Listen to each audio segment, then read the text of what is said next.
बायजूस का नाम आपने तो सुना ही होगा। दुनिया की सबसे बड़ी एयरटेक कंपनियों में से एक, जिसका नेटवर्थ सन 2022 में 22 बिलियन डॉलर पहुंच गया था। लेकिन कुछ रीजन की वजह से आज सन 2024 में बायजूस का नेटवर्थ जीरो हो चुका है। आप सोच रहे होंगे कोई भी कंपनी जिसका नेटवर्थ 22 बिलियन डॉलर हो, वो सिर्फ 2 साल के अंदर जीरो कैसे हो सकती है। यदि आपको यकीन ना हो तो आप गूगल पर सर्च कर सकते हैं। चलिए हम आपको बताते हैं बायजूस का डाउनफॉल का असली वजह है। आखिर किस रीजन की वजह से आज कंपनी का नेटवर्थ जीरो हो गया है। Let's start. In India, there's more trouble for Byju's. The EdTech giant has vacated its offices across the country. Only one office is functional, and that's the headquarters in Bengaluru. 14,000 employees have been asked to work from home. The EdTech company posted losses of more than 4,500 crore rupees. Byju's Raveendran का जन्म 5 जनवरी सन 1980 के केरल के कन्नूर में हुआ था। बायजूस रविंद्रन बचपन से ही पढ़ने में बहुत टैलेंटेड थे। खासकर इनको मैथमेटिक्स से गहरा लगाव था। इनके पिता इन्हें डॉक्टर या इंजीनियर बनाना चाहते थे। रविंद्रन ने इंजीनियरिंग चुनी और इंजीनियरिंग की पढ़ाई उन्होंने सन 2000 में government college of engineering Kannur से पूरी की। इंजीनियरिंग कंप्लीट करने के बाद बायजूस सन 2001 में एक शिपिंग फार्म में नौकरी करने लगे। बायजूस के कुछ फ्रेंड्स आईआईएम में एडमिशन लेना चाहते थे, लेकिन आईआईएम में एडमिशन लेने के लिए पहले कैट एग्ज़ाम को क्रैक करना होता है। इस कैट एग्ज़ाम को क्रैक करने में बायजूस ने अपने दोस्तों की बहुत मदद की और यहाँ तक कि उन्होंने भी कैट एग्ज़ाम को क्रैक किया। बायजूस के 12 में से 4 दोस्तों ने कैट एग्ज़ाम को क्रैक कर लिया। साथ में रविंद्रन ने भी कैट एग्ज़ाम में 100% स्कोर किए, लेकिन उन्होंने आईआईएम में एडमिशन नहीं लिया और वो अपने अभी भी जॉब ही कर रहे थे। बायजूस ने सन 2005 में एक बार फिर से कैट एग्ज़ाम को क्रैक किया, जिसके बाद बायजूस रविंद्रन चारों तरफ पॉपुलर हो गए। इसलिए बहुत सारे स्टूडेंट बायजूस से पढ़ने के लिए रिक्वेस्ट करने लगे। सन 2006 में उन्होंने एक छोटी सी कोचिंग सेंटर से शुरुआत की, लेकिन बहुत ही जल्द एक क्लासेज एक बहुत बड़ी ऑडिटोरियम में शिफ्ट हो गई, जहां वो एक साथ बहुत सारे स्टूडेंट को पढ़ा सकते थे। अब रविंद्रन का टीचिंग स्टाइल काफ़ी प्रैक्टिकल था। वो डिफ़िकल्ट सिलेबस को भी इजी वे में समझाते थे, इसलिए उनके फ्री क्लास लेने वाले हर 20 स्टूडेंट में से 15 स्टूडेंट उनके पेड क्लासेस को जरूर ज्वाइन करते थे। इस सक्सेस को देखते हुए बायजूस रविंद्रन ने इसे 4 शहर मुंबई, पुणे, चेन्नई और बेंगलुरु में एक्सपेंड कर दिया। इसी बीच बायजूस रविंद्रन और ज़्यादा फेमस हो गए। बायजूस ने सन 2009 में दिव्या गोकुलनाथ से शादी कर ली। आगे चलकर इनकी वाइफ दिव्या बायजूस की parent company think and learn private limited के को फाउंडर्स बनी और कुछ स्टूडेंट एम्प्लॉय के तौर पर काम करने लगे। इसी साल सन 2009 तक रविंद्रन ने बायजूस क्लासेस को 9 अलग अलग शहरों में एक्सपेंड कर दिया। उनकी कड़ी मेहनत के कारण देखते ही देखते बायजूस क्लासेस की डिमांड और ज़्यादा बढ़ गई। इसीलिए बायजूस रविंद्रन ने बायजूस को डिजिटलाइज करने का डिसीजन लिया। सन 2009 में उन्होंने वीसैट यानी वेरी स्मॉल एपर्चर टर्मिनल नाम की satellite based broadcasting technology use की और अपने लेक्चर को 45 सिटीज में ब्रॉडकास्ट किया। इस टेक्नोलॉजी के साथ वो एक एडटेक कंपनी बायजूस की शुरुआत कर चुके थे। सन 2011 में और एक्सपेंड करने के लिए उन्होंने think and learn private limited को इस्टेब्लिशमेंट किया। इसके बाद बायजूस रविंद्रन को यह समझ आ गया था कि अगर उन्हें सब तक पहुंचना है तो सब लेक्चर को हर स्टूडेंट तक ऑनलाइन उपलब्ध कराना होगा और एक मोबाइल ऐप लॉन्च करना होगा। फाइनली सन 2015 में रविंद्रन ने बायजूस द लर्निंग ऐप नाम की मोबाइल ऐप को लॉन्च कर दिया। बायजूस ने वो सारी फैसिलिटी उस ऐप में डाल दी जो स्टूडेंट को चाहिए था। इसीलिए Byju's expert teacher, motion graphics artist, 3D designers और प्रोफेशनल म्यूजिशियन को हायर किया। अपने कंटेंट को नेक्स्ट लेवल पे ले जाने के लिए करोड़ों के इन्वेस्टमेंट और सालों की मेहनत लगी। हालांकि Byju's the learning app student के लिए काफ़ी कारगर साबित हुई। ऐप के अलावा बायजूस टैबलेट और SD कार्ड में भी प्रीलोडेड कोर्सेज सेल करता था। इन दोनों ही प्रोडक्ट्स के लॉन्च होते ही बच्चों ने काफ़ी अच्छा रिस्पॉन्स दिया। इस सक्सेस को देखते हुए फेसबुक के CEO मार्क जुकरबर्ग ने सन 2016 में $25 मिलियन इन्वेस्ट किए। करोड़ों की फंडिंग के बाद बायजूस का अब केवल एक एम था, सिर्फ सेल्स करना। बायजूस ने कई 100+ फ्रेश इंजीनियर ग्रेजुएट्स को हायर किया और एक पावरफुल सेल्स टीम तैयार की। बायजूस ने करोड़ों रुपए खर्च करके सेलिब्रिटीज़ के द्वारा ऐड दिखाई। से class up introducing Byju's classes. Good afternoon. Welcome to Byju's classes. India के बेस्ट टीचर्स बच्चों को पढ़ाएंगे, मेंटर्स डाउट सॉल्व करेंगे He is good with calculation. और one on one personal attention भी देंगे। Thank you. High quality videos तो हैं ही बायजूस ऐप पर। तो अब स्कूल के बाद सिर्फ बायजूस क्लासेस। तो आज ही ट्रायल क्लास बुक करो। Visit byju's.com। बायजूस क्लासेस हैं तो प्रोग्रेस। बायजूस की टीवी एड से जब स्टूडेंट के पेरेंट्स बायजूस का एड देखते थे और बायजूस का ऐप डाउनलोड कर लेते थे, जब कोई भी बायजूस का ऐप डाउनलोड करता था तो उसका पूरा डेटा बायजूस के पास जाता था। बाद में बायजूस का एक सेल्समैन उन्हें कॉल करता था और उनके साथ एक पर्सनल काउंसलिंग सेशन बुक कर लेता था। काउंसलिंग सेशन के दौरान सेल्समैन सबसे पहले बच्चे से उसके इंटरेस्ट और एम्बिशंस के बारे में पूछ के उससे एक पर्सनल बॉन्ड, एक रेपो बिल्ड कर लेता था। इसे देखकर पेरेंट्स काफ़ी इम्प्रेस्ड हो जाते थे और वो अपने बच्चों को बायजूस में एनरोल करवाकर बायजूस का एक टैबलेट भी ले लेते थे। फाइनली पेरेंट्स पूरा फीस पेमेंट भी करते थे। इस तरह बायजूस की एक सेल क्लोज हो जाती थी। इसी सेल्स मॉडल के बेस पे बायजूस बुलेट ट्रेन की रफ्तार से आगे बढ़ता गया। पहली बार सन 2018 में बायजूस $1 बिलियन प्लस की वैल्यूएशन पर पहुंच गया। सेल्स डील को लुक्रेटिव बनाने के लिए बायजूस ने स्कॉलरशिप ऑफर की और 100% रिफंड का ऑप्शन भी दे दिया। फिर सेल्समैन अपनी टैबलेट पर रविंद्रन की एक हाई क्वालिटी वीडियो दिखाता था जिसमें वो किसी भी टॉपिक को इजी वे में समझाते हुए नजर आ रहे थे। सन 2018 में बायजूस इंडिया का पहला एडटेक यूनिकॉर्न बन गया और मार्च सन 2020 तक करीब 4 करोड़ प्लस यूजर्स के साथ उसकी वैल्यूएशन करीब $3.4 बिलियन तक पहुंच गई। तभी इसी समय कोविड-19 पेंडेमिक आ गया जिसने बायजूस की ग्रोथ को और ज़्यादा नेक्स्ट लेवल कर दिया। पूरे देश में लॉकडाउन अनाउंस कर दिया गया और स्टूडेंट को ऑनलाइन एजुकेशन पर निर्भर होना पड़ा।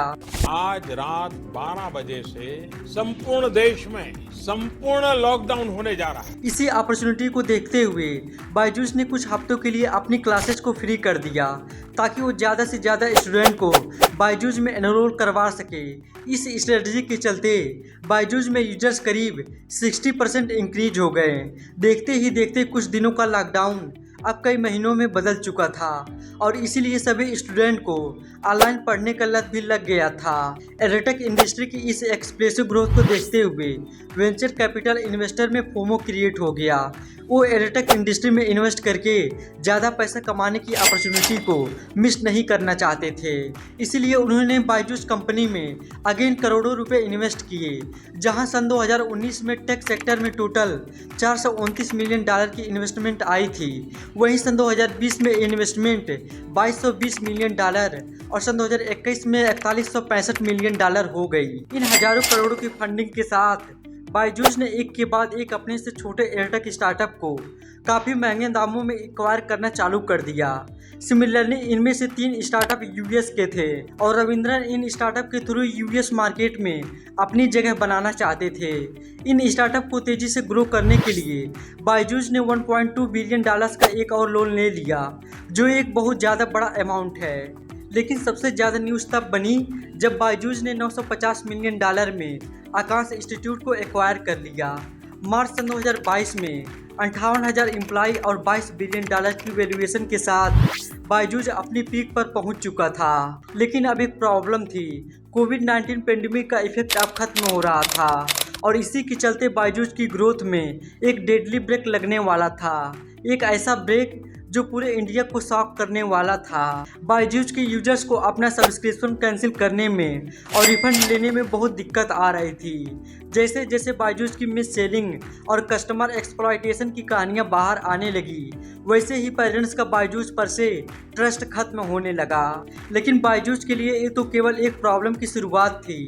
रविंद्रन और बाकी टॉप मैनेजमेंट शायद इस बात को हल्के में ले रहे थे और इग्नोर कर रहे थे कि वह चाहे कितनी भी सेल्स कर ले उससे कोई फर्क नहीं पड़ता, क्योंकि उनके यूनिट इकोनॉमिक सेल्स नहीं बना रहे थे। वो बेसिकली हर सेल्स उनकी वैल्यूएशन के मुकाबले काफ़ी कम रफ्तार से बढ़ रही थी। इसीलिए बायजूस अपनी सेल्स टीम पर बेइंतहा प्रेशर बिल्ड करने लगा। एक रिपोर्ट के अनुसार बेंगलुरु ऑफिस में एम्प्लॉय को 12 से 14 घंटे की थका देने वाली शिफ्ट पे काम करना पड़ता था। सेल्स टारगेट बीट करे बिना लंच ब्रेक तक लेने को मना किया जाता था। अगर बाय चांस कस्टमर कॉल उठाना बंद कर दे तो उसका पूरा ब्लेम सेल्समैन पर जाता था। सेल्स टारगेट भी अनरीजनेबल था। हर सेल्समैन को पर वीक में कम से कम 1 लाख की सेल्स लानी पड़ती थी। और सन 2022 में तो बायजूस ने एक नया रूल लाया कि जो भी सेल्समैन अपना मिनिमम 50% टारगेट पूरा नहीं करेगा उसे इमीडिएट जॉब से बाहर निकाल दिया जाएगा। इस नए रूल को आने के बाद सेल्समैन अपना टारगेट क्रैक करने के लिए पूरा अपना 100% देने लगे, जो बन सके वो करने लगे। एक रिपोर्ट के अनुसार ऐसे कई इंसिडेंट सामने आए जिसमें पेरेंट्स को प्रेशर देके झूठी इंफॉर्मेशन देकर इवन डरा धमका के सेल्स क्लोज करते थे। एक बार तो सेल्स क्लोज करने के लिए खुद सेल्समैन ने अपनी जेब से डाउन पेमेंट दे दिए। इन लॉसेस को देखते हुए सन 2022 के एंड में बायजूस ने अपने सेल्स मॉडल को चेंज किया ताकि वो अपने एक्सपेंसेस को कम कर सके। अब उन्हें सारी सेल्स फोन या जूम कॉल के थ्रू करनी होती थी। अब इस मॉडल से बायजूस के एक्सपेंसेस तो कम हो गए, लेकिन साथ ही साथ उनकी सेल्स भी डाउन हो गई, क्योंकि फ़ोन कॉल के through conversion rates field visit से कम होते थे। वो बेसिकली हर एक सेल पे ओवरऑल लॉस कर रहे थे। उनका हर salesman on average per month 2.76 lakh की सेल्स ला रहा था, इंक्लूडिंग कैंसिलेशन एंड रिटर्न्स। लेकिन सेल्समैन की कास्ट जैसे सैलरी और ट्रेवल एक्सपेंसेस माइनस करने के बाद का नेट रेवेन्यू केवल 1.6 लाख पर सेल्समैन था। उसके बाद मार्केटिंग और प्रोडक्ट कास्ट को अकाउंट करने के बाद जो नेट मार्जिन था वो केवल 57,000 पर सेल्समैन था। Finally office rent, managerial overheads and other caste को माइनस करने के बाद बायजूस मैसिव लॉसेस कर रहा था। सन 2022 में बायजूस की एक अनाउंसमेंट ने सबको शॉक कर दिया। उन्होंने अनाउंस किया कि वह $200 मिलियन इन्वेस्ट करके अलग अलग सिटीज़ में 500 प्लस ऑफलाइन ट्यूशन सेंटर खोलेंगे। आप जरा सोचिए, जिस कंपनी ने इंडियन एजुकेशन को ऑनलाइन ले गई थी, आखिर उसी कंपनी को ऑफलाइन क्यों जाना पड़ रहा था? ऐसा इसलिए क्योंकि बायजूस को अब उनके ऑनलाइन लर्निंग प्लेटफॉर्म के लिए स्टूडेंट नहीं मिल रहे थे। हुआ एक लंबे पैंडेमिक के बाद स्कूल स्टूडेंट ऑनलाइन पढ़ के बोर हो चुके थे। साथ ही साथ पेरेंट्स को भी रियलाइज हो चुका था कि उनके बच्चे ऑनलाइन पढ़ते हुए इजीली डिस्ट्रैक्ट होते रहते हैं। पढ़ाई के साथ साथ वो लड़कियों से चैटिंग, सोशल मीडिया और यूट्यूब पर रील्स भी देखते थे। एक्चुअली बायजूस ने जिस बिजनेस मॉडल को ले जाने के लिए बिलियंस ऑफ डॉलर्स उड़ा दिए थे, वो बिजनेस मॉडल ही फ्लॉप था। उसमें पैसे बनने वाले नहीं थे।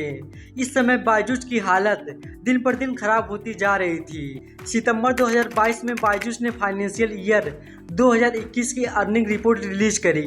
रिपोर्ट के अकॉर्डिंग 1 अप्रैल 2020 से 31 मार्च 2021 के बीच बायजूस ने 2428 करोड़ का रेवेन्यू जनरेट किया था, लेकिन उनके लॉसेस ऑलमोस्ट इससे डबल थे, 4564 करोड़। लेकिन इससे भी ज़्यादा चिंता वाली बात यह थी कि उनका 80% रेवेन्यू टेबलेट की सेल से आ रहा था और केवल 20% रेवेन्यू ही कोर्स फीस और कोर्स स्ट्रीमिंग से आ रहा था। रेवेन्यू के हिसाब से देखें तो बायजूस एक एडटेक कंपनी थी ही नहीं, वो एक टेबलेट बेचने वाली कंपनी थी। इस अर्निंग रिपोर्ट से बायजूस का कड़वा सच सबके सामने आ चुका था और इसी के चलते अगले कुछ समय में उन पर मुसीबतों का पहाड़ टूटने वाला था। सबसे पहली प्रॉब्लम थी फंडिंग की। जिस बायजूस कंपनी में 1 साल पहले इन्वेस्टर हजारों करोड़ों रुपए लगा रहे थे, अब उसी कंपनी को कोई छूने को भी तैयार नहीं था और इस कारण बायजूस के पास पैसे खत्म होने लगे। एम्प्लॉयज़ की सैलरीज मंथली डिले होने लगी, महीनों से वेंडर्स की पेमेंट्स अटक गई और लोन रिपेमेंट भी रुक गई। फिर एक बहुत बड़ी लीगल प्रॉब्लम आ गई। जिन यूएस बेस्ड कंपनी ने उन्हें 1.2 बिलियन डॉलर्स का लोन दिया था, उन्होंने बायजूस पे लोन डिफॉल्ट और लोन टर्म्स को वायलेट करने के लिए केस फाइल कर दिए। इनकी मांग थी बायजूस के सभी एसेट्स और सब्सिडियरीज का कंट्रोल गेन करना। फिर अप्रैल 2023 में एक और झटका आया जब मिनिस्ट्री ऑफ कॉर्पोरेट अफेयर्स ने बायजूस पे एक इन्वेस्टिगेशन चालू कर दी। उनकी इन्वेस्टिगेशन बायजूस की फाइनेंशियल और कॉर्पोरेट गवर्नेंस प्रैक्टिसेस को लेकर थी। इसी दौरान बिगड़ती फाइनेंशियल कंडीशन के कारण बायजूस ने हजारों एम्प्लॉयज को निकालना चालू कर दिया। EPFO डाटा के अकॉर्डिंग मार्च 2022 तक कंपनी में अराउंड 58,000 एम्प्लॉयज थे, लेकिन जून 2023 तक सिर्फ 25,000 ही एम्प्लॉय बचे। रविंद्र ने बायजूस कंपनी की ऐसी हालत को देखकर सर्वाइव करने के लिए बायजूस ने अपने US based learning platform epic को $500 मिलियन पे बेचने की अनाउंसमेंट कर दिया। लेकिन बायजूस ने एपिक को $1 बिलियन में खरीदा था, मतलब इस सेल पे उन्हें $500 मिलियन का लॉस हो रहा था। फिर सितंबर 2023 में BCCI ने बायजूस के अगेंस्ट पेमेंट ना करने के कारण इंसॉल्वेंसी प्रोसीडिंग चालू कर दी। अक्टूबर 2023 में ईडी ने बायजूस पर 9,000 करोड़ की फीमा वायलेशन के आरोप लगाते हुए नोटिसेज इशू कर दिए। इन सभी प्रॉब्लम के साथ साथ बायजूस की नेटवर्क भी क्रैश करते जा रही थी। इस साल अप्रैल 2024 में तो बायजूस का नेटवर्थ ऑलमोस्ट जीरो हो चुका, मतलब $22 बिलियन की पीक नेटवर्थ से उनकी नेटवर्थ करीब 99% गिर चुकी है। इंडियन रुपए में देखें तो बायजूस ने करीब 1,80,000 करोड़ की वेल्थ गायब कर दी थी। आज के दिन बायजूस ने अपने बेंगलुरु ऑफिस को छोड़ के इंडिया के बाकी सभी ऑफिसेज को छोड़ दिया है। बायजूस के लिए ई लर्निंग पेड कस्टमर को एक्वायर करना मुश्किल हो गया है। उनकी ऑफलाइन ट्यूशन सेंटर के बिजनेस ने तो कभी ग्रो ही नहीं किया और फाइनली आकाश इंस्टीट्यूट को छोड़कर बायजूस ने जिन स्टार्टअप को खरीदा था वो सभी लॉस में चल रहे हैं। इन सब के चलते बायजूस ऑलमोस्ट कोलैप्स कर चुका है। अभी बायजूस के फ्यूचर में सिर्फ एक चीज दिख रही है, वो है डार्कनेस। वैसे बायजूस रविंद्रन अभी फिलहाल दुबई में है और अपने पिता की इलाज करवा रहे हैं। बायजूस के डाउनफॉल से एक बात तो क्लियर है, जो बायजूस कंपनी इंडिया के एजुकेशन को रिवॉल्यूशन इजी करने आई थी, उसके खुद के कोर में एजुकेशन था ही नहीं। उनका सिर्फ एक मकसद था, चाहे जो करना पड़े सेल्स करके पैसा कमाना और अपनी नेटवर्थ इंक्रीज करना। आज वही उनकी बर्बादी का कारण बना और बायजूस को ले डूबा। दोस्तों, अगर आप चैनल पर नए हो तो चैनल को सब्सक्राइब करके बेल आइकन को ऑन कर लीजिए, क्योंकि मैं ऐसा ही वीडियो आपके लिए हमेशा लेकर आता रहता हूं। अगर आपको ये वीडियो अच्छी लगी तो मैं रिकमेंड करूंगा अपनी अगली वीडियो, जिसमें लेबनान और इजराइल के बीच हुए पेजर अटैक के बारे में बताया गया है। इसे आप जरूर चेक कीजिएगा। बाय।